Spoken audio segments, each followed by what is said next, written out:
అపరిచిత గద్యము మనకు తెలువని మనం ఇంతకుముందు చూడండి టెక్స్ట్కి సంబంధం లేనిది బయట నుండి ఒక పారాగ్రాఫ్ ఇచ్చేది.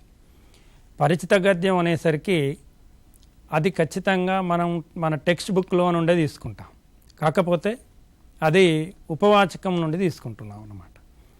అయితే అపరిచిత గద్యం అంత ఇబ్బందికరమైనటువంటి పరిస్థితి దీంట్లో ఉండదు. ఎందుకంటే అపరిచిత గద్యంలోని ప్రశ్నలకు 2 మార్కులు ఇస్తాం, అది ఖచ్చితంగా 1-2 వాక్యాలలో సమాధానం రాయాల్సింది.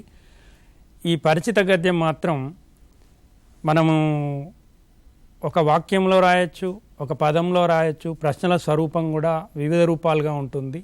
అది మన పరిచిత గద్యం కాబట్టి మనం ఉపవాచకం చదివే ఉంటాం ఆల్రెడీ.